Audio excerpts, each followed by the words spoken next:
I gave notice to the man I loved because staying would cost me myself. The words sat between us on the kitchen counter. 1 page. Clean ink. Steady handwriting. My hands did not shake, even though my chest felt tight. Rowan read the letter once. Then again. The house stayed quiet. No clock ticked. No phone rang. Only his breathing changed. "You are leaving," he said. "Yes." He looked up. His eyes searched my face, slow and careful, like he feared pushing too hard would break something we both pretended did not exist. "You do not have to," he said. His voice lost its calm, just a little. I swallowed. "I do." He stood still. Wealth filled the room through polished wood and glass walls, yet none of it helped him then. "Stay," he said. One word, no command, no power. I wanted to say yes. Every part of me leaned toward comfort, toward safety, toward the quiet way he looked at me when he thought I was not watching. But love without choice turns into a cage. I knew this before I knew his name. I was hired as his maid. I was never meant to fall in love, and loving him meant I had to walk away first. Pause here. Have you ever wanted someone so deeply, yet knew staying would cost you more than leaving? Have you ever stood in a place where comfort felt close, but freedom felt right? Some choices do not look dramatic from the outside. No raised voices, no slammed doors, no clear villain. Only a quiet question that refuses to leave you alone. What do you choose when affection grows in a space built on imbalance? What do you do when care feels real, yet the ground beneath it feels uneven? I asked myself those questions every night in that house. Not because Rowan treated me poorly. He never did. Not because I felt small. He never made me feel that way. The danger came from something softer. Dependence. When one person signs your paycheck and also holds your heart, honesty starts to bend. Even kindness gains weight. Even silence starts to speak louder than words. Many people stay because walking away feels harder than adapting. Many people confuse stability with safety. Many people tell themselves love should endure any shape. I learned something different. Love should never require shrinking. Love should never ask you to stay quiet about what you feel. Love should never grow from obligation. If you have ever faced a choice like that, this story is for you. This story does not begin with romance. It begins with a contract, cleaning, laundry, light meals, no guests, no personal talk. Those rules looked harmless on paper, clear, professional, easy to follow. Yet rules shape distance, and distance shapes longing. I lived in a house where silence had structure, where meals happened alone, where wealth showed itself through absence, not display, where a man owned everything except companionship. I was hired to remain unseen. Rowan Hale worked from home. Long hours, short calls, decisions made without raised voices. He carried authority without pressing it onto anyone else. That made the danger harder to spot, because kindness without pressure feels safe, because respect feels rare, because loneliness recognizes loneliness long before words do. Every evening he watered the garden himself. Slow, careful, unhurried. He treated living things as if time mattered more than results. I watched from a distance. I pretended felt comfortable. This was not a story about rules being broken in secret. This was a story about two people noticing each other in a space built to keep them apart. And once that awareness took hold, no rule could erase it. So what happens when care grows where it was never invited? What happens when two people do everything right and still feel something they never planned to feel? Do you stay because the feeling feels rare? Or do you leave because staying would change who you are? That was the question waiting for me every morning in that house. Not whether Rowan cared, not whether the feeling was mutual, not whether life there felt easier than the one I came from. The real question was simpler and heavier. Would love still feel honest if one of us held power over the other? Would affection stay pure if silence became the price of comfort? I knew the answer before I wrote the letter. I just needed the courage to accept it. This story is not about a maid who fell for her employer. This is about a woman who chose dignity before desire. a man who learned patience before partnership, and a choice that looked like loss before it became love. Stay with me until the end to see why walking away did not end the story. It gave it a chance to begin the right way. Before we continue, welcome to Lord of Hearts. This channel tells stories for people who believe love should teach, not trap. Stories where emotion meets choice. Stories where walking away sometimes takes more courage than staying. If you believe love should never cost self-respect, take a second and subscribe. These stories come from that belief. You will hear stories about power and restraint, about desire held back by values, about people who choose growth over comfort and patience over impulse.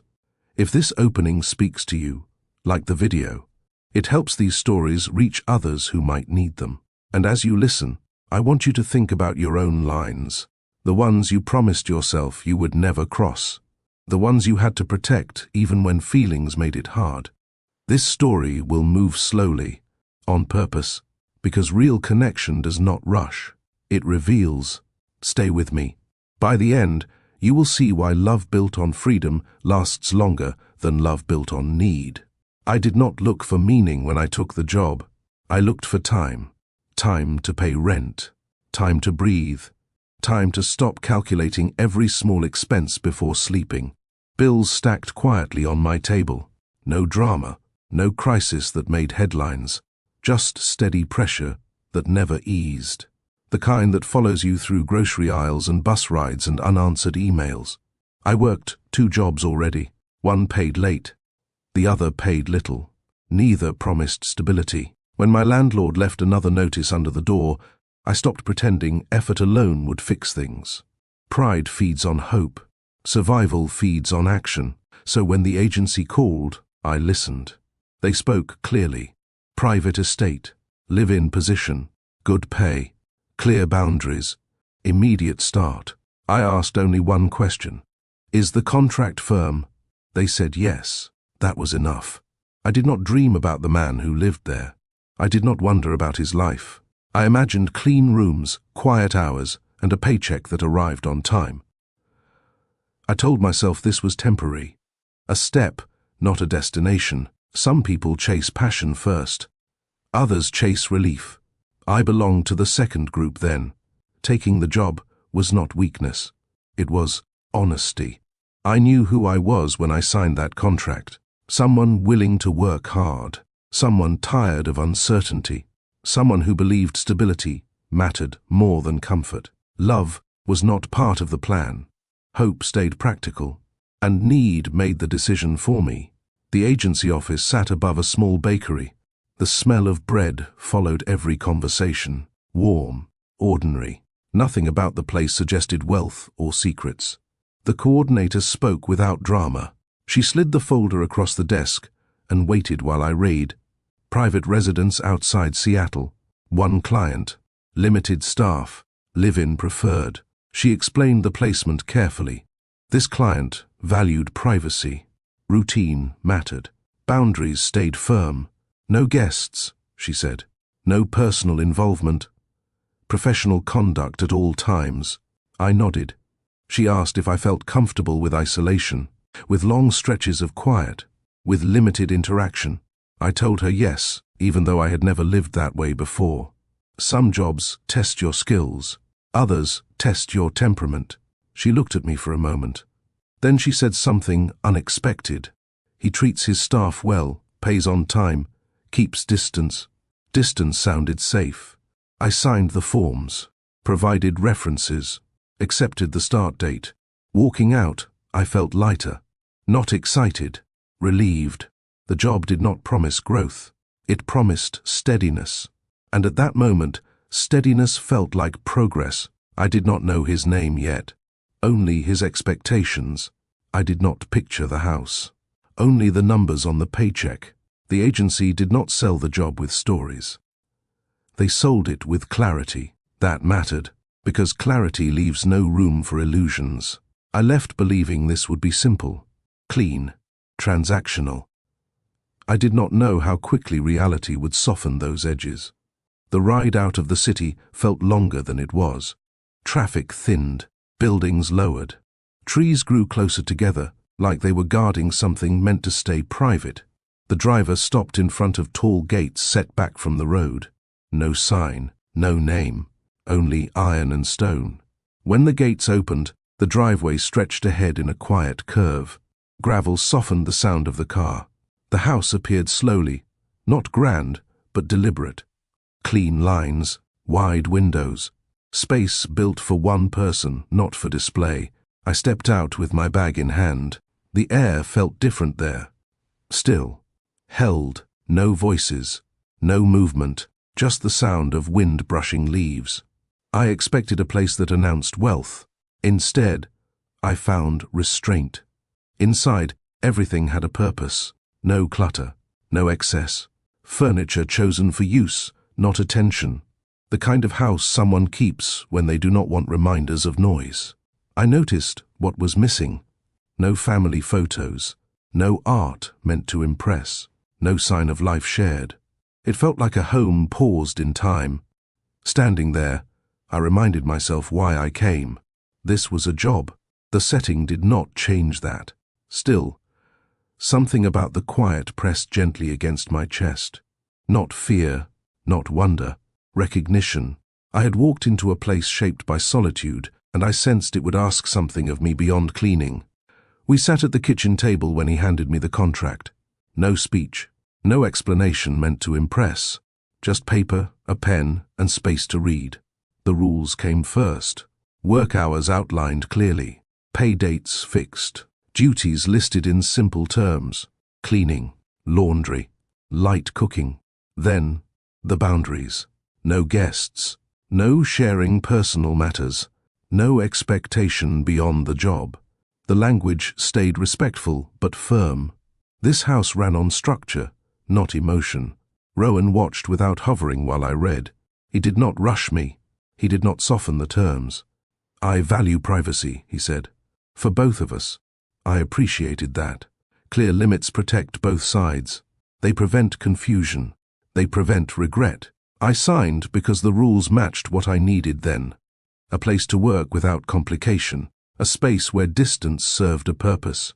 He countersigned and slid my copy across the table. "You'll have your own room," he said. "If anything feels unclear, tell me." That was it. No warning about temptation. No talk about trust. Just mutual respect written in ink. I believed the contract would shape the experience. I believed boundaries would hold. At that moment, I thought rules made things easier. I did not know how often the heart tests what the hand signs. From the beginning, I prepared myself for distance. Not coldness, not cruelty, just space. I expected brief greetings, instructions left on counters, meals eaten apart, a rhythm that allowed us to exist without touching each other's lives. That suited me. Distance protects focus. It keeps feelings from forming stories they should not tell. I planned to move quietly through the house, to finish my work early, to spend evenings alone in my room with books and thoughts that belonged only to me. I told myself I would not notice him, not his calm way of speaking, not his patience, not the care he showed towards small things. I believed expectation could shape reality. But distance is not created by silence alone. It requires emotional absence. Rowan never invaded my space, never watched too closely, never spoke without reason. Yet respect has weight. It carries attention even when no words follow. I felt seen without being studied, acknowledged without being claimed. That unsettled me more than indifference would have, because indifference keeps the heart safe. Respect invites it to wake. I told myself awareness did not mean attachment, that noticing was harmless. Still, the quiet between us began to feel shared rather than separate. And that was when I understood. This job would test more than my work ethic.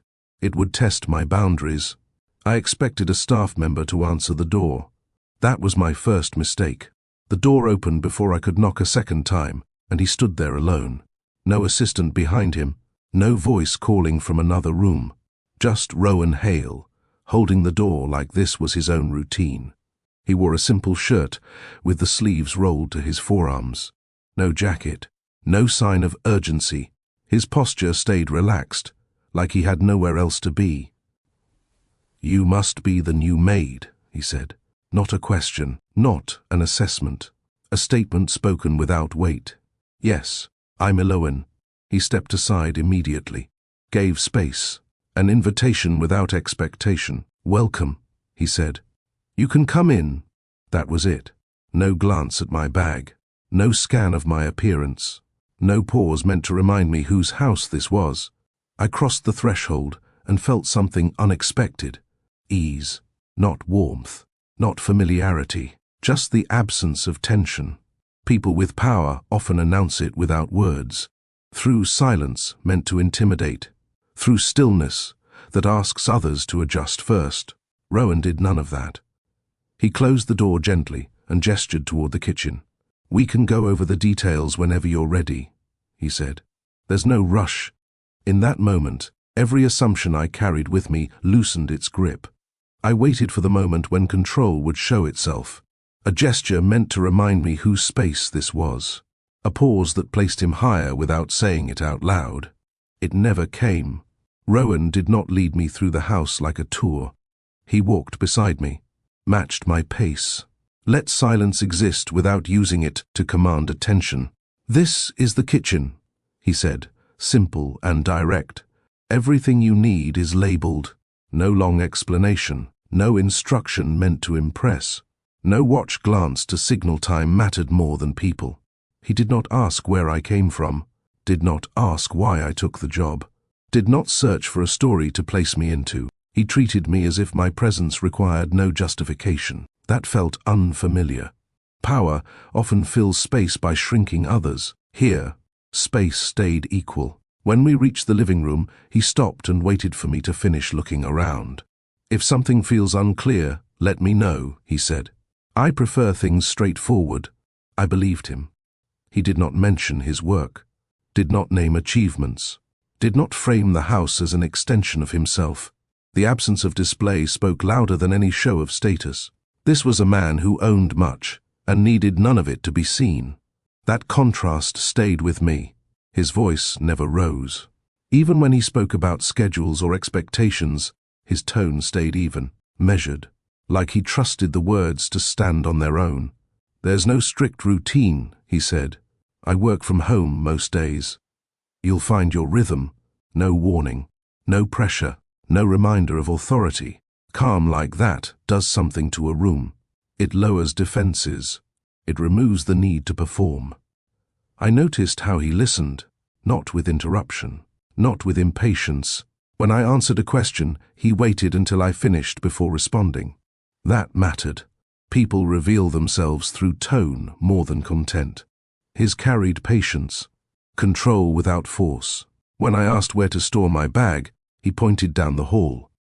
"Second door on the left," he said. "If you need anything adjusted, tell me." Adjusted, not approved, not allowed. The difference felt important. Calm creates trust faster than charm ever could. It tells you mistakes will not be punished. That honesty will not be used against you. I realized then why the agency described him the way they did. Distance, respect, clarity. None of those felt cold in his presence. They felt intentional. And intention has weight. Respect showed itself before familiarity ever had a chance. Rowan did not assume comfort. He asked, "Would you like some water?" he said. Not an order. A question that waited for an answer. When I nodded, he poured it himself. Did not gesture toward the sink. Did not expect service on day one. Small choices reveal values. He explained expectations once, clearly. Then he stopped talking. No repetition. No checking to see if I understood my place. When I spoke, he listened as if my words mattered because they were mine, not because they filled silence. He thanked me when I placed my bag down where he suggested. Thanked me again when I asked a question about the schedule. Not excessive, not performative, just present. I had worked in houses before. I knew how quickly people forgot names, how often help blended into furniture. Rowan used my name the first time he said goodbye that afternoon. "Eloin," he said, meeting my eyes. "Take your time, settling in. That stayed with me. Respect does not announce itself. It shows through consistency. In that first hour, he made something clear without saying it outright. I was welcome. I was trusted. I was not invisible. And that made everything more complicated than I expected. The first thing I noticed was what I did not need to do. The counters shone. Floors showed no dust. The sink stayed empty. No trace of chaos waited for me to fix. I paused, unsure. Rowan noticed. "I keep things tidy," he said. "I prefer it that way." No apology. No expectation that I would improve something already in order. That surprised me more than mess ever could. Many people hire help to erase neglect. He hired help to maintain calm. The house reflected him. Quiet lines, clean spaces. Nothing left behind out of habit or carelessness. It told me something important. He did not need control over another person to feel settled. He had already built his own structure.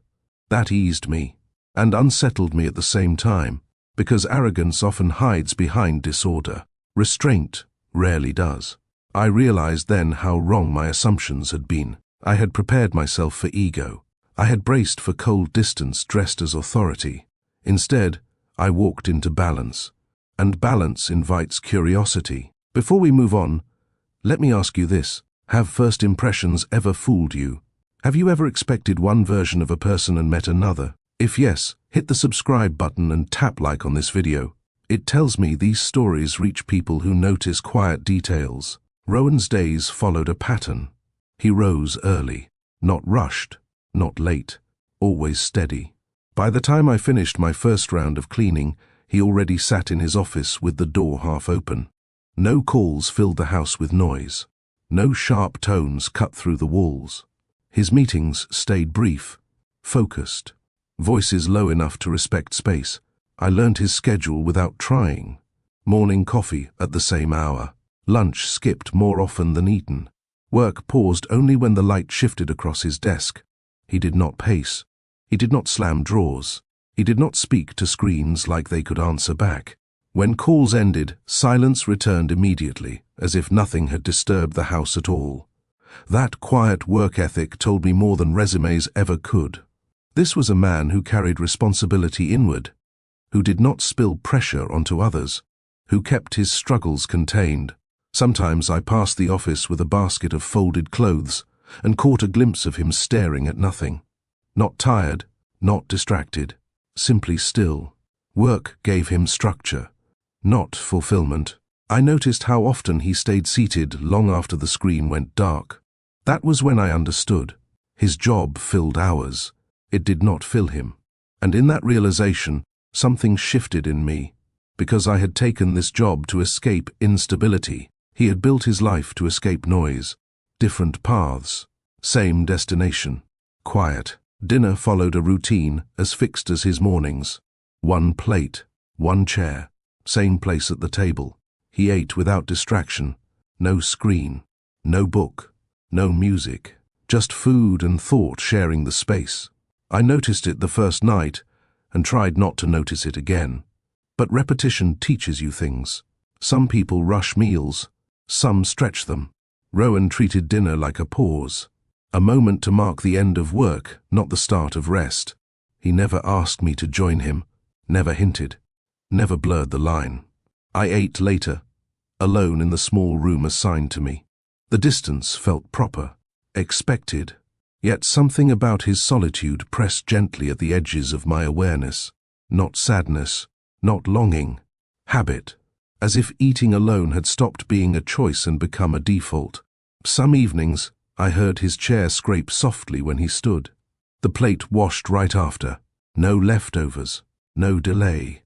The table cleared faster than it was set. I wondered how long he had lived like that. How many meals had passed without conversation. How many quiet nights had taught him this rhythm. Loneliness does not always look heavy. Sometimes it looks organized. Watching him from the corner of my routine, I understood something important. Silence had trained him. Solitude had shaped him, and I was living inside that pattern now. Every evening, without fail, Rowan stepped outside.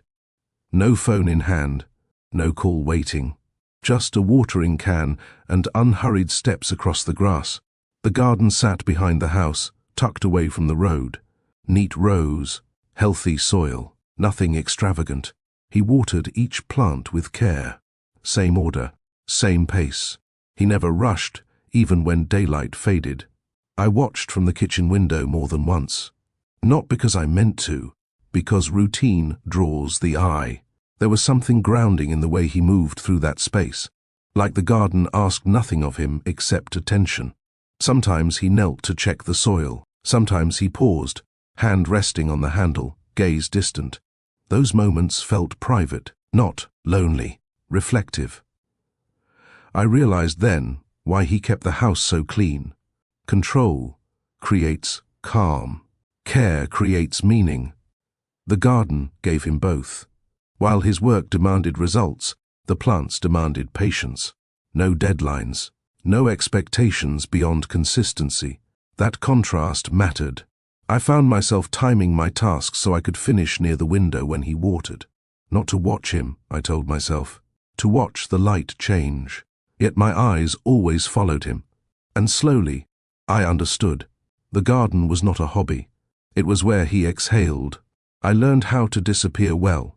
I moved through the house with soft steps, timed my work to avoid his calls, chose hallways that kept distance without effort. This job rewarded quiet presence, so I gave it exactly that. Rowan never asked me to stay out of sight. He never treated me like a shadow. Still, I made myself small out of habit. Years of service work teach you this skill. Be efficient, be polite, leave no trace. I cleaned his office while he worked with headphones on, folded laundry while he spoke in low tones behind closed doors, prepared meals without announcing them. He thanked me every time. That confused me more than silence ever could. Invisibility often feels safer than attention. It keeps expectations low. It keeps emotions contained.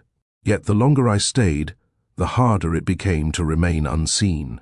Not because he searched for me, because he noticed. A pause when I entered a room, a glance that lingered a second longer than needed. A quiet good evening spoken with care. I was present in his space, yet not part of his life. And still, awareness formed. I realized then that being invisible does not mean being unnoticed. Sometimes it means being seen without demand. And that kind of attention carries weight. Silence lived in that house like a presence. Not empty, not heavy, intentional. It filled hallways without pressing in. It rested between words without asking to be broken. Rowan respected it. So did I. We spoke when needed.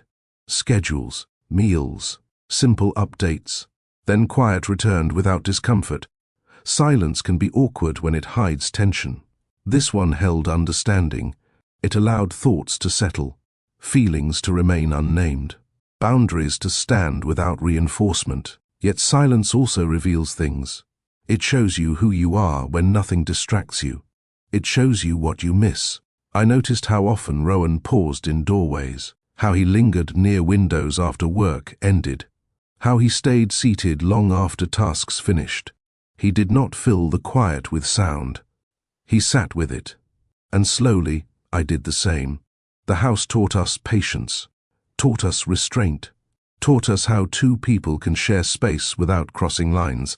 But silence also builds awareness. The more space it gives, the louder certain truths become. Loneliness does not always ask for rescue. Sometimes it waits to be recognized. And inside that quiet house, recognition began. The rain started without warning. Not loud at first, just a steady fall that darkened the sky and softened the edges of the house. I noticed it while rinsing dishes, the sound tapping lightly against the windows. Rowan was still outside. I set the plate down and looked through the glass. He stood near the garden, jacket forgotten on the bench, sleeves already damp. He did not rush, did not look toward the door. He watered the plants the same way he always did. Slow, careful, as if weather never changed the promise he made to them. Minutes passed. The rain grew heavier. I told myself he knew. I told myself this was none of my concern. Yet my body moved before my thoughts settled. I grabbed a towel from the laundry room, thick, clean, still warm from the dryer. When I opened the back door, cool air brushed my face. He turned at the sound. For a moment, we simply looked at each other. "You'll catch cold," I said. Not a warning, not a scold, just a fact. He glanced at his sleeves, then back at me, like the idea had not crossed his mind. "I lost track of time," he said. I held out the towel. My hand stayed steady. He took it slowly, careful not to brush my fingers. "Thank you," he said. His voice carried surprise, not because of the towel, because of the concern behind it. That moment lasted only seconds. Yet something shifted. Routine bent, distance softened, and for the first time since I arrived, we stood close enough to feel the change. He dried his hands first. Slow, deliberate, like he wanted to be sure no water remained before the towel touched his face. I stayed by the door, close enough to notice, far enough to keep space. The rain kept falling behind him, steady and patient. "I should have gone in sooner," he said. "You were focused," I replied. He paused at that, looked at me again, not searching, considering. The towel hung between us like an object with meaning neither of us named. He wrapped it around his neck instead of his head. Let it rest there, a small choice, a careful one. "I forget things when I'm out there," he said. "Time, weather. I can see that." He smiled slightly, then caught himself and looked away. No one moved closer. No one stepped back. The space held. Kindness does not need permission, yet it often asks restraint to remain kind. I felt it then. The urge to do more, to say something warmer, to linger. Instead, I said, "Dinner will be ready in a few minutes." Professional, safe. He nodded. "Take your time." That was it. He walked inside first, gave me room to close the door behind him. The towel stayed with him. And when I returned to the kitchen, I noticed my heart beating faster than it should. Nothing had happened, yet everything felt different. Later that evening, I set his plate on the table like I always did. Same place, same portion, same quiet distance. Rowan entered a moment after, hair still damp, sleeves pushed up again. The towel folded neatly over his arm. He paused when he saw the table. Not because the food looked different, because something in the air had shifted. "Thank you," he said. I nodded and turned to leave. "Ilowin." I stopped. He looked up at me, and there it was. A smile. Brief, unpracticed, soft around the edges. Not the kind meant to charm. The kind that slips out when someone feels seen. It lasted only a second. Then he looked back at his plate, like he realized he had revealed more than intended. That smile stayed with me longer than it should have. I replayed it while washing dishes, while wiping counters, while preparing for the next day. It unsettled me because it felt earned, not forced, not owed, not expected, a response to a simple kindness. And that made it dangerous, because when kindness begins to feel personal, lines blur quietly. I reminded myself of the rules, of the contract, of why I came. I was not here to matter. I was here to work. Yet something inside me softened, not toward him, toward the possibility that connection does not always announce itself loudly. Sometimes it arrives in a look meant to say thank you and leaves more behind than intended. That night, sleep refused to come easily. I lay still, staring at the ceiling, listening to the house settle. Pipes cooled, wood shifted. The same quiet that had comforted me before now pressed closer. I told myself nothing had changed. A towel, a smile, a moment that ended as quickly as it began. Yet my thoughts disagreed. I replayed every second, searching for meaning where I promised myself there would be none. I questioned my own reactions more than his actions. Why had I noticed his voice? Why had his smile stayed with me? Why did kindness feel heavier than it should? I reminded myself of the imbalance, employer and employee, security and dependence. Care given from one side risks being misunderstood from the other. That knowledge kept me grounded. I had walked into this house with clear intentions: earn money, regain stability, leave with dignity intact. Feelings complicate exits. I had seen it before. People convincing themselves closeness meant permission. People losing clarity because affection blurred responsibility. I refused to become that story. Yet denial does not erase awareness. I noticed him more the next day, not on purpose, just quietly.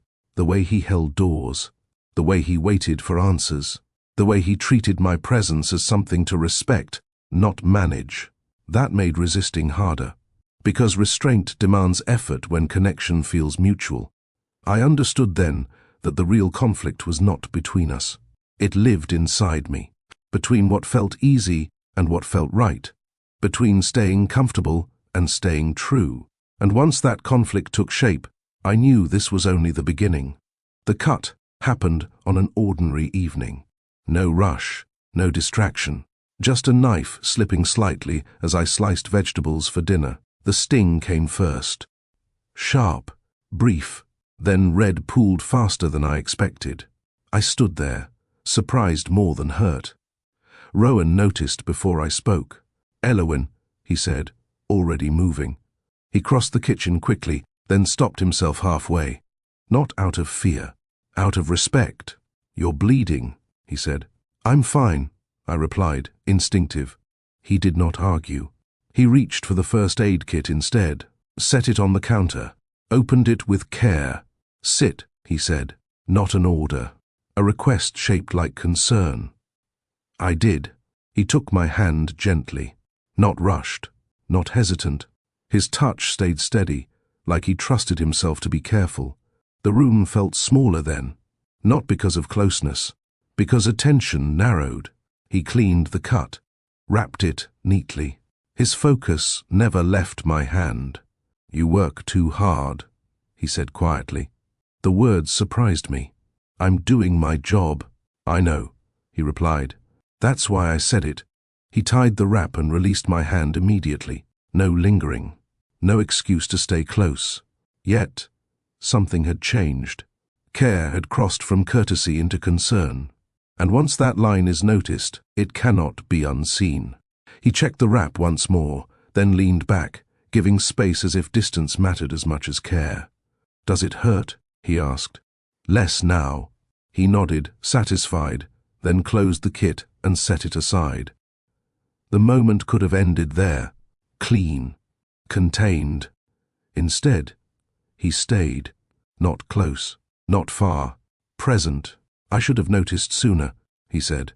"You did," I replied. Right away. He looked at me then, truly looked, like he was measuring something he had never named before.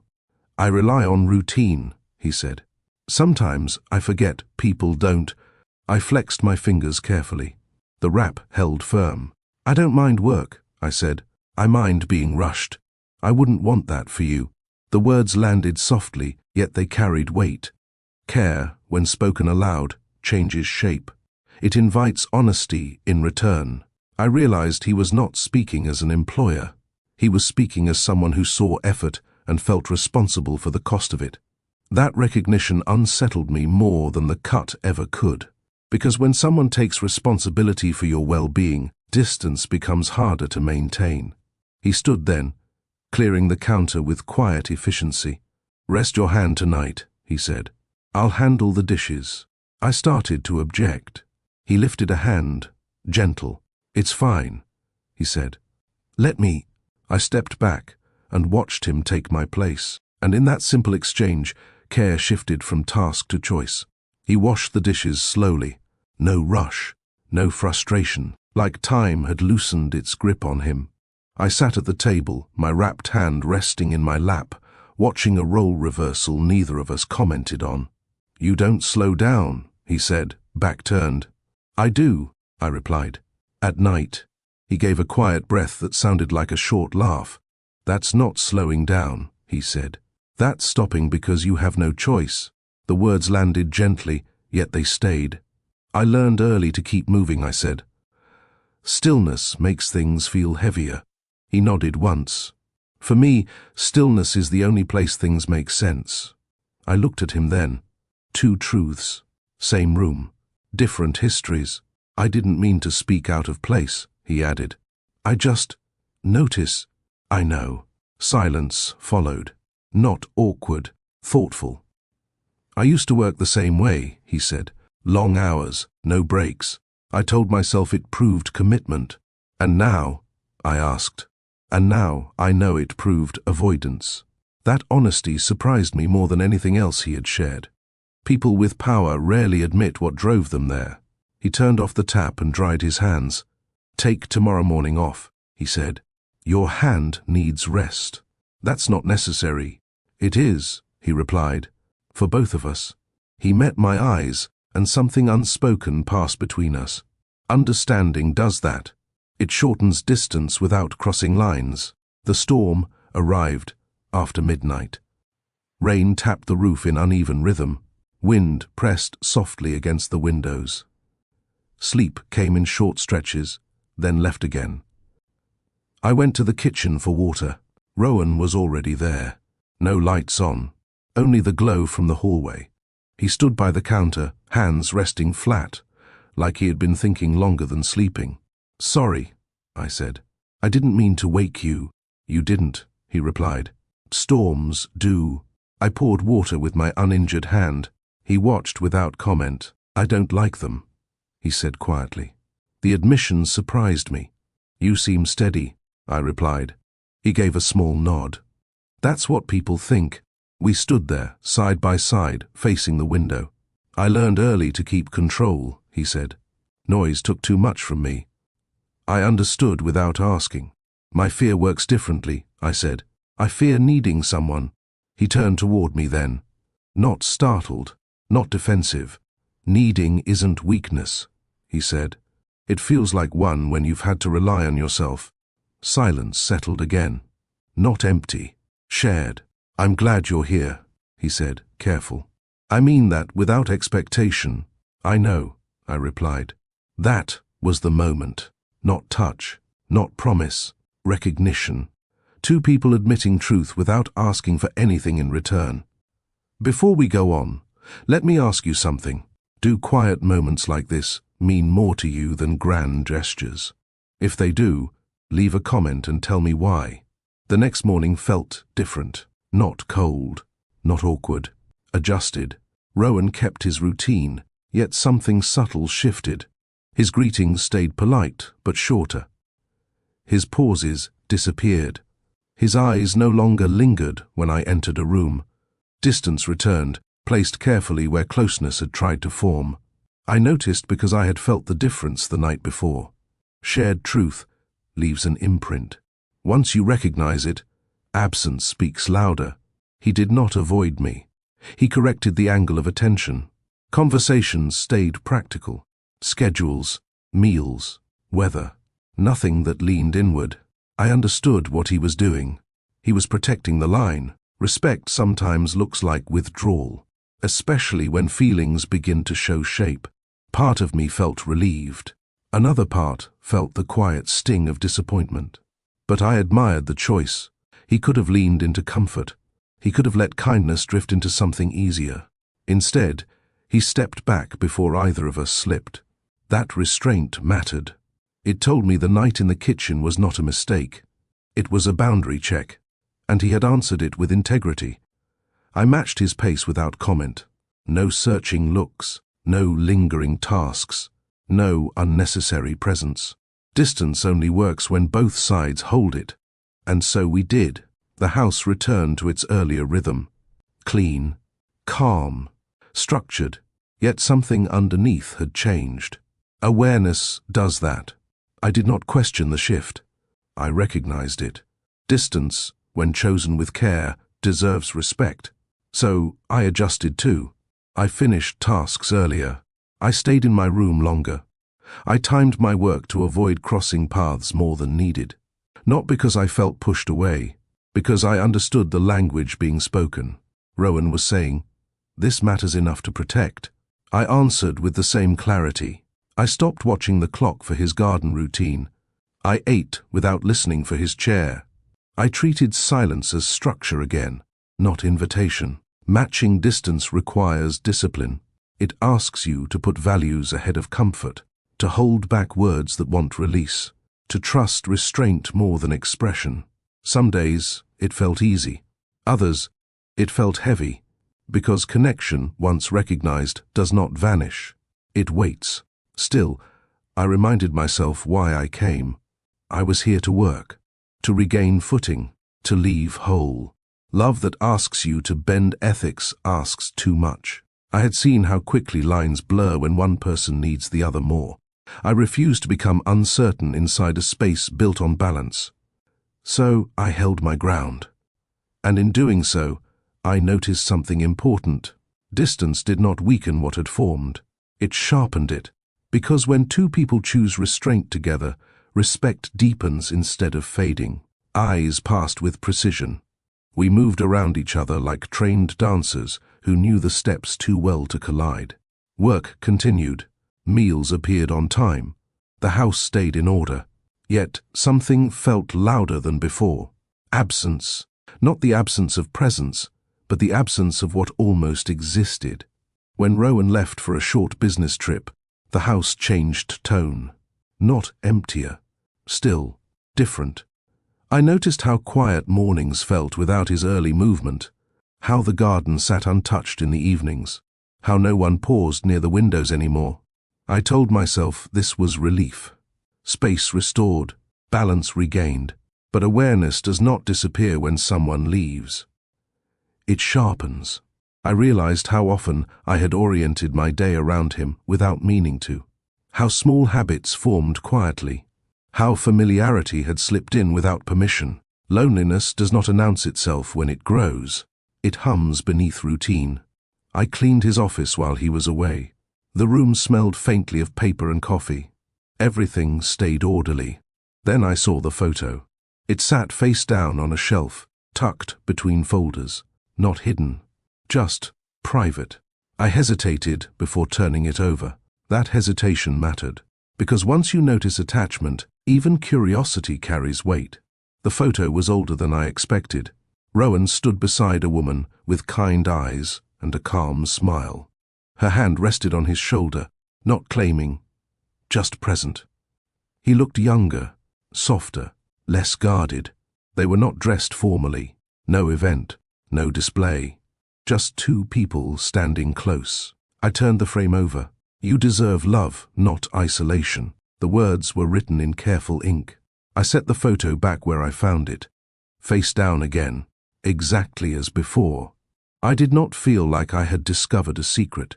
I felt like I had been trusted with context I never asked for. The message stayed with me long after I left the office. It explained things without excusing them. The quiet, the structure, the care taken to keep distance from pain rather than people. Rowan did not live without feeling. He lived with intention. That knowledge deepened the conflict I had tried to keep contained. Because when you understand someone, restraint becomes harder, yet more necessary. Love without ethics leads to harm, even when intentions feel clean. I realized then why he had stepped back so quickly after the kitchen night, why he had chosen distance over ease. He was protecting something fragile, not himself. Us. I left the office and closed the door softly behind me.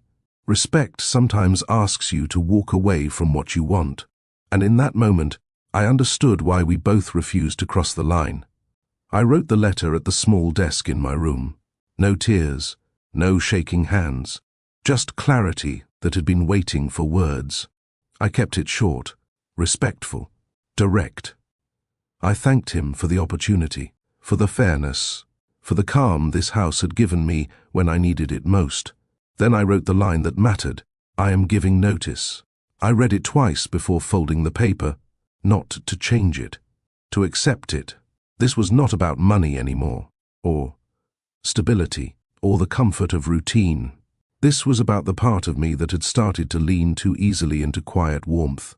I had come here to regain footing, not to lose myself in someone else's gravity. Choosing to leave felt heavier than choosing to stay. That was how I knew it was the right choice. I placed the envelope on the kitchen counter early the next morning, right where he would see it after work. Not hidden, not dramatic. Then I went about my tasks like any other day. Laundry folded, floors cleaned, meals prepared. Every movement felt deliberate, final. When Rowan came home, I heard his steps slow near the counter. The house stayed silent. I did not rush out. I did not listen at the doorway. Some moments deserve privacy. Giving notice was not rejection. It was protection of my dignity, of his integrity, of what had grown between us without permission. By the time he called my name, I was already steady. Rowan read the letter without sitting down. He stood at the counter, one hand resting flat on the surface, the other holding the page. His expression stayed composed, yet something in his jaw tightened slightly, like he was bracing against a thought he did not want to rush. When he looked up, his voice remained even. "You're leaving," he said. "Yes." No accusation followed. No question meant to change my mind. Just confirmation. He folded the letter once, carefully, placed it back on the counter where it had been. "Have you found something else?" he asked. "Yes." He nodded, not because the answer pleased him, because he respected it. "Do you need time?" he asked. "To transition?" "I'll finish the week," I said. "If that works for you." "It does." Silence returned, not heavy, not cold, considered. "I don't want this to feel abrupt," he said. "You've been important here." The words landed gently. He chose them with care. "So has this place," I replied. He gave a small nod, like he understood what I was not saying. "I won't make this difficult," he said. "And I won't pretend I don't understand." That was the hardest part. If he had argued, leaving would have felt simpler. If he had asked me to stay, the choice might have cracked. Instead, he honored the boundary I set. Control does not always show itself through command. Sometimes it shows through restraint. And in that moment, his composure made my decision feel both painful and right. My last day arrived without ceremony.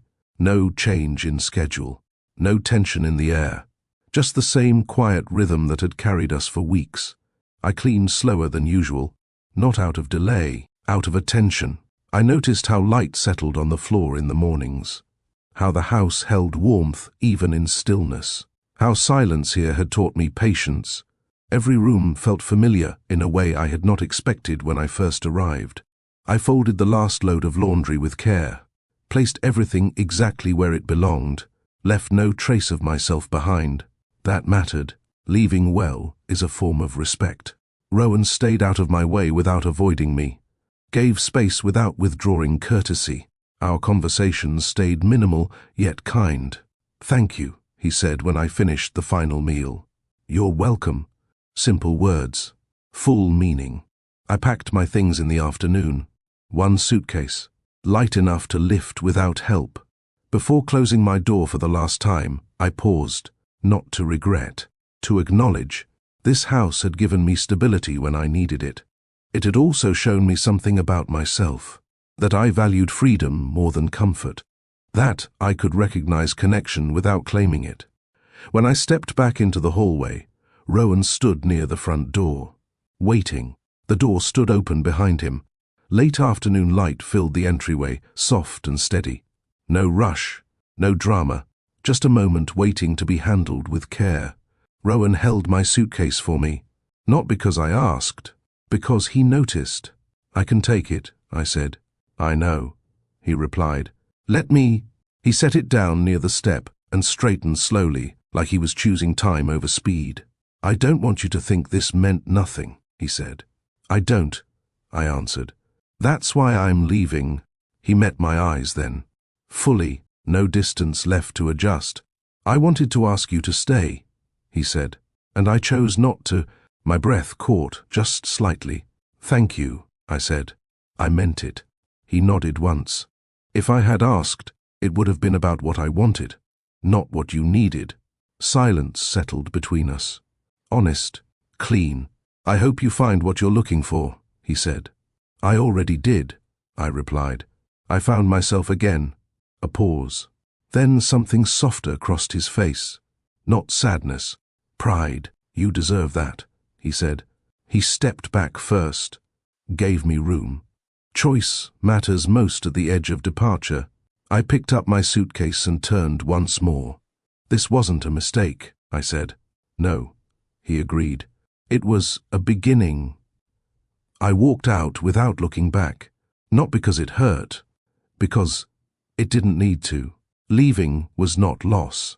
It was alignment, and choosing self-worth over comfort was the bravest thing I had done in that house. I found work at a small bookstore near the waterfront. No gates, no long driveway, just a bell over the door and shelves that creaked softly when customers passed. The pay covered rent. The hours stayed steady. The work felt honest. I shelved books, made tea, learned regulars by habit rather than schedule. No one needed silence here. Conversation moved freely, without weight. For the first time in months, my days belonged fully to me. I chose when to rest. I chose when to speak. I chose how much of myself to give. That freedom mattered. I noticed how differently my body moved without quiet tension guiding every step. I laughed more easily, slept deeper, ate without watching the clock. Nothing about this job impressed anyone, and that felt right. I was rebuilding from ground level. No borrowed stability, no hidden balance. Work no longer tied me to someone else's rhythm. It tied me to my own. My days grew smaller in the best way. I walked to work instead of driving, cooked simple meals, sat by the window at night with a book instead of thoughts that circled without rest. The city felt different when nothing pulled me inward. I noticed details I had missed before. The sound of steps on the sidewalk, the way light shifted across walls in the evening, the comfort of routine chosen freely. I lived within my means without resentment. Every purchase felt intentional. Every pause felt earned. This life did not offer protection through structure. It offered strength through self-trust. I realized how much I had relied on quiet order to feel safe before, how easily comfort had blurred into dependence. Now, nothing held me in place except my own choices. That felt grounding. I thought of Rowan sometimes, not with ache, with clarity. Distance gave shape to feeling without letting it rule me. I learned how to sit with emotion without feeding it. That is growth. Approve Part 2 when ready. Part 3. Reflection will follow. Part 3. Reflection. Target length. For this part, about 200 words time did what closeness could not. It slowed everything down. Away from the house, I replayed moments without urgency. Not to rewrite them, to understand them. I saw how easily admiration had turned into attachment, how respect had grown into awareness, how quiet care had invited my heart to lean. None of that felt wrong anymore. Distance stripped emotion of confusion. It left truth behind. I did not regret leaving. I respected the version of myself who chose it. I understood now that love does not ask you to stay silent about power. It asks you to wait until balance exists. I had not walked away from connection. I had stepped toward clarity. Some feelings need space to mature. Others need space to fade. The difference matters. What I felt for Rowan did not disappear. It settled, and settled feelings are easier to carry. They do not rush decisions. They do not demand sacrifice. They wait for alignment. Reflection gave me that gift. I did not hear from Rowan for a long time. No messages, no visits, no check-ins disguised as concern. That silence was intentional. He respected the distance the same way he had respected every boundary before it. I learned later, through mutual contacts, that he kept his routines. Work continued. The garden thrived. The house stayed quiet. He did not replace me quickly, not out of longing, out of care. Patience reveals intention better than pursuit ever could. If he had reached out too soon, it would have blurred everything I worked to protect. If he had asked for reassurance, it would have pulled me back into imbalance. Instead, he waited. Not because he lacked feeling, because he honored choice. That mattered more than any declaration could have. Love matures when neither side tries to own the outcome. By the time our paths crossed again, we were no longer standing on uneven ground. We were standing separately, whole, and that was the only place connection could begin again. The bell above the door rang once. I looked up from the counter without thinking. Rowan stood there. No suit, no watch, no sense of arrival meant to be noticed. Just him, holding a book he had already chosen, like he wanted something to do with his hands. Our eyes met.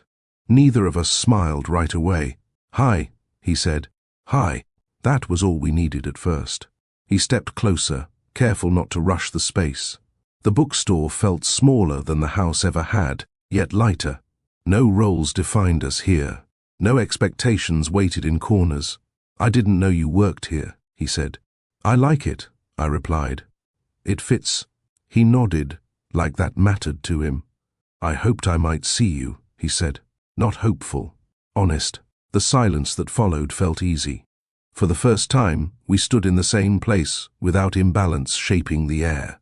We stood there as two ordinary people. No contract between us. No shared space defined by work. No quiet rules written on paper.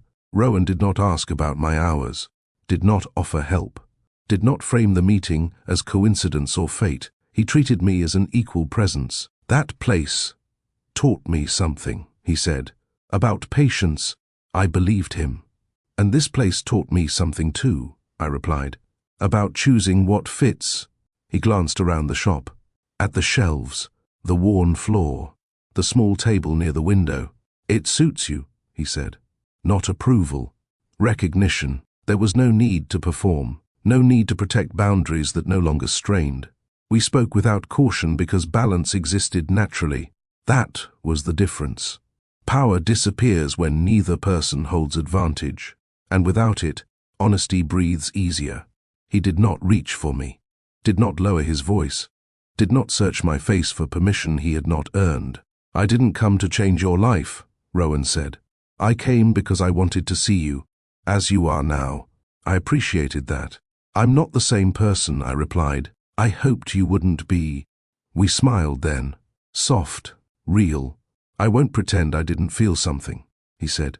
"But I won't ask for anything that costs you peace."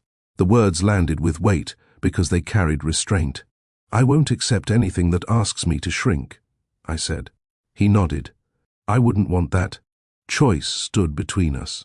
Clear, unpressured, not a question shaped by longing, a decision shaped by respect. That was new, and it felt right. We left the bookstore together, not as a statement, as a continuation. Outside, the afternoon air felt calm, ordinary, enough. We walked side by side, not touching, not avoiding. The space between us felt chosen, not forced. "I'm glad we waited," he said. "So am I." Waiting had done its work. There was no rush to define anything, no need to revisit the past, no urgency to promise the future. What mattered was the present, two people standing on equal ground, two choices made freely, two lives no longer leaning on imbalance. Warmth grew without demand. That is how love lasts, not through intensity, through intention. And for the first time, the feeling between us felt light enough to carry forward. This story was never about a maid or a wealthy man. It was about balance. I lived in a house filled with comfort, order, and quiet beauty. Yet comfort alone did not make it whole. Without connection, even the safest place feels incomplete. Wealth can provide shelter. It can create ease. It can remove noise. But it cannot replace presence. It cannot answer loneliness. It cannot teach someone how to stay human. Rowan had everything he built with effort. I had little, earned through endurance. Yet both of us stood in the same quiet, missing the same thing. Connection only works when both people stand upright. The moment one person leans too much, love changes shape. It becomes weight instead of warmth. That is why leaving mattered. Walking away did not erase feeling. It protected it from becoming something smaller than it deserved to be. Some choices hurt because they honor who you are, and those are the choices that shape you long after comfort fades. Desire speaks fast. Respect moves with care. What grew between us did not fade because we stepped back. It became clearer. Desire would have asked us to ignore the imbalance, to justify closeness because it felt rare, to stay quiet about power because comfort felt close. Respect asked for patience instead. Respect said, pause before you take. Respect said, wait until both can choose freely. That choice changed everything. Feelings guided by respect do not disappear during distance. They mature. They learn restraint. They wait for alignment. I did not lose anything by walking away. I gained clarity. And Rowan did not lose control by stepping back. He gained integrity. Love shaped by respect does not rush. It does not borrow certainty. It does not demand sacrifice of self. It stands on honesty. That is the difference between attraction that fades and connection that lasts. Walking away is often misunderstood. People think it means fear, or weakness, or loss. For me, it meant preservation. I left because I recognized myself beginning to bend, not in obvious ways, in quiet ones, adjusting thoughts, timing feelings, measuring words. Those changes happen slowly. They feel reasonable in the moment. Yet, they cost more over time. Identity does not disappear all at once. It fades when choices stop being yours, leaving protected who I was becoming. It reminded me that love should add to your life, not replace your footing. That care should never depend on silence. That comfort should not demand compliance. By choosing myself, I did not end the story. I corrected its direction. And that matters, because any connection built at the expense of self will eventually ask for more than you can give. Walking away preserved dignity. It preserved voice. It preserved choice. Only after that did love have space to return without conditions. Love works best when no one feels cornered. It grows when both people can step forward or step back without consequence. When staying feels chosen, not owed. When leaving does not threaten survival or worth. What made our reunion possible was not time alone. It was freedom. We met again as two complete people, not as roles, not as needs filling gaps, as equals who had already chosen themselves. That changed the tone of everything. Choice gave love room to breathe. Choice removed fear from affection. Choice turned patience into strength. When love is chosen freely, it carries less urgency and more trust. It does not rush toward reassurance. It does not cling. It waits because it knows waiting will not erase it. That kind of love lasts, not because it is intense, because it is honest. And honesty creates safety where desire alone cannot. If this story spoke to you, you already understand its lesson. Love should never trap dignity. Connection should never erase choice. Care should never ask you to shrink. These stories exist for people who believe emotion and self-respect must stand together. If you believe love grows stronger when built on freedom, subscribe to Lord of Hearts. New stories arrive here for those who value meaning as much as romance. Take a moment and comment below with your biggest takeaway from this story. Was it the power of walking away, the patience of waiting, or the quiet strength of choosing yourself? Your words matter here. And as you leave this story, remember this: the strongest love does not demand sacrifice of self. It honors it. When dignity leads, love follows.